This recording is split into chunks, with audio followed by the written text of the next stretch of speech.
Morning sir. ഒന്ന് അനങ്ങി വായന്റെ വക്കീലേ. ഇനി അമ്മൂന് ഫോൺ ചെയ്യുമ്പോ ബാംഗ്ലൂരിലെ അനാഥ കുട്ടികളുടെ കൂട്ടത്തിൽ നമുക്കും കൂടി ഇത്തിരി ഇടം തരാൻ പറയണം അവളോട്. ഒരു ചെറിയ കോട്ടേജ് അത്ര മതി. ഇതാ. Excuse me sir. വണക്കോമാ. Congratulations sir, congratulations. By the grace of God almighty നമ്മൾ ജയിച്ചു സാർ. കേസ് നമ്മൾ ജയിച്ചു സാർ. നല്ല ക്ലീൻ കോംപ്രമൈസ്. സാർ ഞാൻ ഫോൺ ചെയ്തപ്പോ പറഞ്ഞില്ല സാർ, ആ കള്ള മാർവാടിയെ ചുറ്റി വളച്ച് നമ്മളൊരു വഴിക്ക് കൊണ്ടേ കെട്ടുവന്ന്. ഡൺ. ഇപ്പൊ ഫോണിൽ വിളിച്ച് ഓക്കെ പറഞ്ഞു പട്ടാജി. താൻ എന്തൊക്കെയാണോ വിക്ടറി പറയുന്നത്? അയ്യോ സാർ, ഞാൻ പറഞ്ഞിരുന്നല്ലോ പട്ടാജിയുടെ കാര്യം. കിഷൻ പട്ട. Sir, the notorious mafia king Kishan പട്ട ഫ്രം ബോംബെ. ഇപ്പാള് ദുബായിലാണല്ലോ. അയ്യോ മാഫിയ എന്ന് കേട്ട് പേടിക്കല്ലേ. പാവ മനുഷ്യൻ, തങ്കപ്പെട്ട മനുഷ്യൻ. കേട്ടോ സാറിന്റെ ഈ ദണ്ണം വിഷമവും കണ്ടിട്ട് എക്സ്പോർട്ട് ബിസിനസ്സിൽ സാറിനെ ഈ മാർവാടി കോടികൾ കളിപ്പിച്ച കാര്യവും ഇപ്പതേ 2-2.5 വർഷമായിട്ട് കേസ് ഇങ്ങനെ ഇളിക്കുന്ന കാര്യവും നേരെ ചെന്ന് ഭട്ടാജിയോട് വിസ്തരിച്ച് പറഞ്ഞു. ഞാൻ ഓൺ ദ സ്പോട്ട് ഡിസിഷൻ അപ്പൊ തന്നെ ഫോൺ എടുത്ത് മാർവാടി വിളിക്കുന്നു ഭട്ടാജി. ഒറ്റ വാക്കാണ്. ഇന്ന് കോടതിയിൽ കേസ് വിധി വരുന്നതിന് മുമ്പ് സാറിന്റെ ഫുൾ എമൗണ്ടും സെറ്റിൽ ചെയ്തിട്ടില്ലെങ്കിൽ ബോംബെയിൽ വൈരക്കച്ചവടം നടത്തുന്ന നിന്റെ തന്ത മാർവാടിയുടെ കഴുത്തിന് മേലെ നാളെ തല കാണൂല്ലടാ മോനേന്ന്. കണക്കും പ്രകാരം നമുക്ക് ഇങ്ങോട്ട് സാറിന് വരാനുള്ളത്, അതായത് as per today's exchange rate തെറാംസ് into Indian rupees figure 7,70,00,000 Indian rupees. ഒരു റൗണ്ട് ഫിഗർ പറയാൻ പറഞ്ഞു ഭട്ടാജി. സാറിനോട് അനുവാദം ചോദിക്കാതെ 7 crores കോംപ്രമൈസ് ഫിക്സ് ചെയ്യാൻ പറഞ്ഞു ഭട്ടാജിയോട്. ഇന്ന് പകൽ കൃത്യം 12 മണിക്ക് ഫുൾ എമൗണ്ടിന് ലിക്വിഡ് ക്യാഷ് ഭട്ടാജിയുടെ കാൽക്കൽ കൊണ്ടുവച്ച് തൊഴുതു നിൽക്കും മാർവാടി. കേട്ടോമ്മ, ഈ വക്കീലിന് ഇപ്പൊ തോന്നും ഈ entire UAE number 3 liquor baron Victor Sebastian എന്തിനാ ഈ കണ്ണി കണ്ടവരുടെ മുന്നിൽ കിടന്ന് താണി ചെയ്യുന്നതെന്ന്. എടോ വക്കീലേ, ഇത് കണ്ണി കണ്ടവരൊന്നുമല്ല, കൺകണ്ട ദൈവങ്ങളാ എനിക്ക് ഈ നിൽക്കുന്ന രണ്ടുപേരും, ഈ സാറും ഈ അമ്മച്ചിയും. താനിപ്പോ കേറി വരുമ്പോ പുറത്ത് കണ്ടില്ലേ, അതുപോലൊരു കോട്ട് ഇട്ടോണ്ട് ഈ തിരുമുറ്റത്ത് നിന്നിട്ടുണ്ട് വിക്ടർ ഡ്രൈവറായിട്ട് ഫോർ 2 years. അല്ലേ സാർ? എന്നിട്ടൊടുക്ക ഇവിടെ നിന്ന് ചാടി ഈ ബെൽറ്റിനിടയിൽ ഫുൾ ബോട്ടിലും തിരികെ on motor cycle Ajman Sharjah Abu Dhabi റൂട്ടിൽ ലിക്കർ സ്മഗ്ലിംഗ് നടത്തുന്ന കാലം ഒരു ദിവസം പിടിവിടും. സാർ അന്ന് സ്ഥലത്തില്ല, ബിസിനസ് ട്രിപ്പിൽ. ഒടുക്കന്റെ കടവൾ പോലത്തെ ഈ അമ്മയാ എന്നെ വന്ന് ജയിലിൽ നിന്ന് ഇറക്കിക്കൊണ്ടുവന്നത്. അന്ന് ഇതാ ടപ്പേന്ന് എടുത്ത ചെകിടത്തിട്ട് ഒറ്റയടി അമ്മ. എന്നിട്ട് ഈ വലത്തെ കയ്യെ കിടന്ന ഡയമണ്ട് വളയൂരി എന്റെ കയ്യിലോട്ട് വെച്ച് തന്നു. കൊണ്ടുപോയി രക്ഷപ്പെടിക്കടാന്ന് പറഞ്ഞു. അത് വിറ്റ് കിട്ടിയ 25,000 UAE dirhams കൊണ്ടാണോ ഇന്നത്തെ ഈ ലിക്കർ ബാരന്റെ തുടക്കം. ശരിതാനമ്മ? കണ്ടോ, കണ്ണ് നിറഞ്ഞത് കണ്ടോ താൻ? തറ പേപ്പർ സാറിന് കൊടുത്തേ. ശരി സാർ. ഒന്ന് സൈൻ ചെയ്തേക്ക് സാർ. ഒന്നുമില്ല സാർ, ഒത്തീർപ്പാവുന്നെന്ന് കോടതിയിലൊന്ന് എഴുതി കൊടുക്കണം. പിന്നെ ചില്ലറ ഫോർമാലിറ്റീസ് ഒക്കെ വക്കീൽ നീക്കിക്കോളും.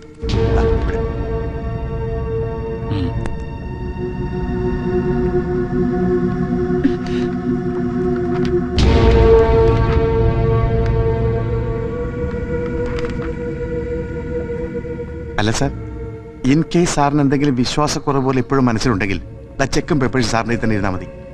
എന്നിട്ട് സാറും കൂടി എന്റെ കൂടെ ഒന്ന് കയറി ഇറങ്ങേണ്ടി വരും കോടതിയിലും ഭട്ടാജിയുടെ അടുത്തും. ഇല്ല വക്കീലേ? ഇത് താൻ തന്നെ വെച്ചാൽ മതി.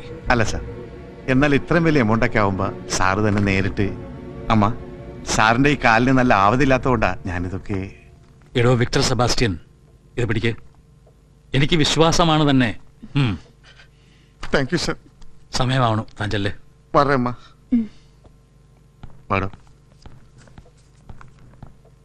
അപ്പൊ ആവശ്യം വരുമ്പോ കോടതിയിൽ ഞാൻ വിളിക്കും. സാറിന് വന്ന് പോന്നാ മതി. ഓഴൻ, തനിക്ക് ഇപ്പോഴും ഒരു വിശ്വാസക്കുറവായി ഇവനെ, ഈ വിക്ടറിന്, ഇല്ലടോ? എങ്കിലും രവി സ്ഥലത്തുള്ള സ്ഥിതിക്ക് രവിയോടും കൂടി ഒന്ന് ആലോചിച്ചിട്ട് മതിയായിരുന്നു.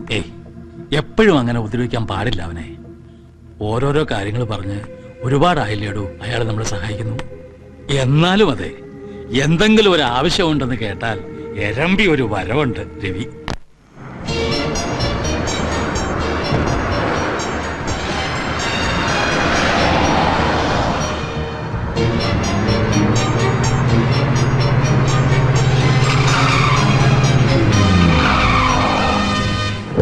No, you stay back.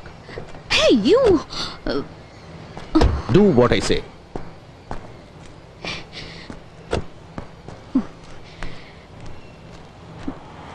Damn it!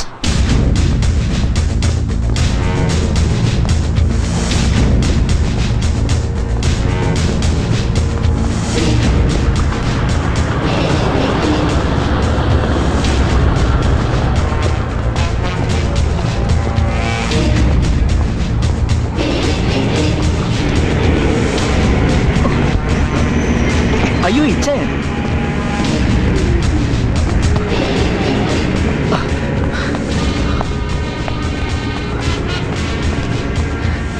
സലീമോ? നിങ്ങൾ വരുന്നു യൂസഫൊക്കെ പറഞ്ഞേനെ. എങ്ങനെയുണ്ട് നിന്റെ ഉമ്മയ്ക്കിപ്പോ? ഹോസ്പിറ്റലിൽ നിന്ന് പോന്നോ? ഓ ഉമ്മക്കിപ്പോ സുഖാരിക്കണു. ഒക്കെ നിങ്ങൾ കാരണം കൊണ്ടാ. ഏയ് എന്റെ അല്ലടാ, പടച്ചതമ്പുരാന്റെ. നിക്ക് രണ്ടാളും ഒരുപോലെയാ. ഇങ്ങളും പടച്ചതമ്പുരാനും. ഇങ്ങളെ രൂപത്തില് പടച്ചതമ്പുരാൻ വന്ന് സഹായിച്ചില്ലായിരുന്നെങ്കിൽ എന്റെ ഉമ്മച്ചി ഇപ്പോ. ഏയ് കുഞ്ഞാപ്പട്ടി എവിടെ ഉണ്ട് ഇപ്പോ? കുഞ്ഞാപ്പൊട്ടിക്ക ദാ അവിടെ എവിടെയോ മാറിയിരിക്കുന്നുണ്ട്. Muhammad Bapu, son of Bapputty Haji, Edavanna, Kerala. ഇടവണ്ണ. എന്തായി ഇതില്ലേ? അത് മതി. ദാ, ഇനി ലിസ്റ്റ് പ്രകാരം നോക്കിയിരിക്കാം. ഇന്ന് മോനെ ബാപ്പു, പടച്ചോന്റെ ഗർഭമുണ്ട് ഇന്റെ മോളെ നിക്കാതെ നടക്കുമ്പോ നീ ലീവിന് നാട്ടിൽ കാണുമല്ലോ. മഞ്ചേരിയിൽ നിന്ന് ഏഴറിന്റെ ദിൽക്കൂസ് ബസ്സിൽ കയറിയിട്ട് ദുബായ്ക്കാരൻ കുഞ്ഞാപ്പുട്ടിയുടെ വീടെന്ന് പറഞ്ഞാൽ മതി. ഓൽ കൃത്യമായിട്ട് ആ പഠിക്കാൻ കൊണ്ടേ ഇറക്കി തരും. എന്നിട്ട് എന്റെ മോളോട് നീ പറയണം, എന്റെ മോള് വിഷമിക്കരുത്, ഇന്ന് ദുബായിലിരുന്ന് പാപ്പൊക്കെ മനസ്സ് കാണുന്നുണ്ടെന്ന് പറയണം. ചെല്ലു. പിന്നെ നീ നാട്ടിൽ ചെന്ന മോടിക്ക് എന്റെ കാര്യം മറന്നല്ലേ പറയാ. ഞാൻ നിക്കാഹ് കണ്ടിട്ട് വീഡിയോയിൽ പിടിച്ച മാതിരി വിശേഷങ്ങൾ നീ എന്നോട് അത് പറഞ്ഞു തരണം. ഇന്റെ റബ്ബേ, അല്ലോ ഇതാരാണ് വാപ്പ?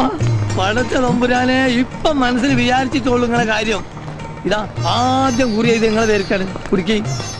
അതിനെങ്ങനെ അങ്ങോട്ട് വന്ന് കാണാനും വേണ്ടി ഇപ്പൊ അതിനോട് സമയം ചോദിച്ചാൽ 100 കൂട്ട് ഒഴിവൊഴിവുകളാണ് എനിക്ക്. നിങ്ങൾ വിലാത്തിയിലാണ്, അമേരിക്കയിലാണ്, മദ്രാസിലാണ്, ബോംബായിലാണെന്നൊക്കെ പറയും മനസ്സിനെ സൂപ്പാക്കി കളയുന്നു. അല്ല, ഇതാ ഇത് നമ്മളെ ചന്ദ്രനായിരിക്കും. ഇതാ പിന്നെ അങ്ങോട്ട് വന്ന് കണ്ട് പ്രത്യേകം ക്ഷണിക്കുന്നുണ്ട് എന്ന് പറയണം മൂപ്പരോട്. അല്ല, നാട്ടുകാർക്ക് കത്തും കൊടുത്ത് ന്യായം പറഞ്ഞ് ഇവിടെ തന്നെ ഇങ്ങനെ ചുറ്റി കളിക്കാനാണ് നിങ്ങളുടെ ഭാവം? എന്താ കുഞ്ഞാപ്പിട്ടിക്ക് പോണില്ലേ പുന്നാരമുള്ള നിക്കാഹിന്? നിങ്ങൾ എന്ത് തമാശാണ് ഭായി പറയുന്നത്? ഇവിടുത്തെ സീസൺ പണി വിട്ടിട്ട് ഞാൻ ഇവിടുന്ന് പോവാന്ന് വെച്ചാല് നിങ്ങൾ നടക്കാത്ത കാര്യം പറയല്ലേ? അല്ലെങ്കിൽ തന്നെ നിക്കാഹ് കഴിഞ്ഞ എന്റെ മോക്കും വിയാപ്പിളക്കും വിമാനം കയറി വേണമെങ്കിൽ ഇങ്ങോട്ടും വരാലോ. ഇവിടെ വന്ന് രണ്ടാളും മാപ്പനെ കാണട്ടെ, അതല്ല എന്റെ ഒരു ഗമ. അല്ലല്ലോ, കള്ള നായിന്റെ മക്കളെ വീഴ്ചക്കാതെ ഒരു ചായ വാങ്ങി വരാൻ തോന്നില്ല ഒരുത്തനും. കള്ള സുവറേ, എന്നോട് വേണ്ട നിങ്ങളുടെ ഈ നാടാൻ കളി. അല്ല, നിങ്ങൾ എന്താപ്പാ അങ്ങനെ നിങ്ങൾ ചെല്ലാണ്ട് നടക്കണ്ട. നിങ്ങളുടെ മോടെ നിക്കാതെ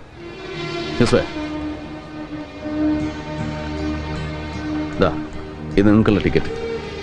നാളെ വെളുപ്പിന് 3 മണിക്കാ കോഴിക്കോട്ടുള്ള ഫ്ലൈറ്റ്. അതിനുള്ളിൽ ഇവിടെ എന്താ പണിയെന്ന് വെച്ചാൽ തീർത്തോളാം. ഇത് നിങ്ങളുടെ കെട്ടിയോക്കും സെലീനാക്കും അവളുടെ പുതിയാപ്പിളക്കുള്ള ടിക്കറ്റാ. അവരും ഇവിടെ വന്ന് കുറച്ച് ദിവസം നിൽക്കട്ടെ. അല്ല, വിസയും താമസത്തിനുള്ള ഏർപ്പാടൊക്കെ ഇവൻ ചെയ്തോളൂ. നിങ്ങൾക്ക് ഇത് എന്തിന്റെ കേടാ മാഷെ? എനിക്ക് ഇവിടുന്ന് പോകാൻ പറ്റൂലാന്ന്. ഇവളെങ്ങനെ ഹലാക്കിന്റെ ഒടുക്കത്തെ പണി എടുക്കുമ്പോ ഇതെല്ലാം കൂടി ഇട്ടെറിഞ്ഞിട്ട്, അല്ലെങ്കിൽ തന്നെ എന്റെ മോളെ നിക്കാഹിന് പോവാൻ എനിക്ക് ടിക്കറ്റിന് പണം പറയാഞ്ഞിട്ടാ? എന്റെ പൊന്നു മോനെ, ഈ ഇതിന്റെ കായ് അല്ലാതെ ഉള്ളത് കൊണ്ട് പോയി ക്യാൻസൽ ആക്കാൻ നോക്ക്. എടോ കള്ള കുഞ്ഞാപ്പുട്ടി, എവിടെ തന്നെ പാസ്പോർട്ട്? അല്ലാ മൊയ്തീനെ, അസ്ലമേ, എവിടെക്കാ എന്റെ പാസ്പോർട്ട്? കാണാതെ പോയാൽ നോക്കാൻ പറഞ്ഞ അതിന് മാത്രം സമയം കിട്ടൂല ഇവിടെ ഒരു പെടക്കനും. കുഞ്ഞാപ്പട്ടിക്കാ, ഓ മതി നിർത്ത്. നിങ്ങളുടെ കാണാതെ പോയ പാസ്പോർട്ട്.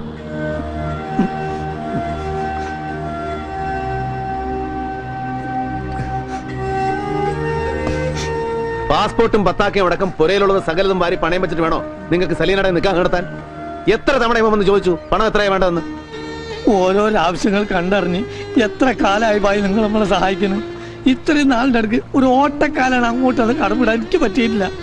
എന്നിട്ട് പിന്നെയും നിങ്ങളടുത്ത് ചക്കാത്തിന് വരികയെന്ന് വെച്ചാൽ കുഞ്ഞാപ്പിട്ടിക്ക, കയ്യിൽ പാസ്പോർട്ടും വിസയും കടലാസും ഒന്നും ഇല്ലാണ്ടേ വിശന്ന് വലഞ്ഞ് ആദ്യമായി ഞാൻ ഈ പോർട്ടിൽ വന്ന് തളർന്നു വീണപ്പോ താങ്ങി പിടിച്ചിട്ട് നിങ്ങൾ വാങ്ങിച്ചു തന്ന ഒരൊറ്റ സുലൈമാനി ഉണ്ടല്ലോ, അത് മതി.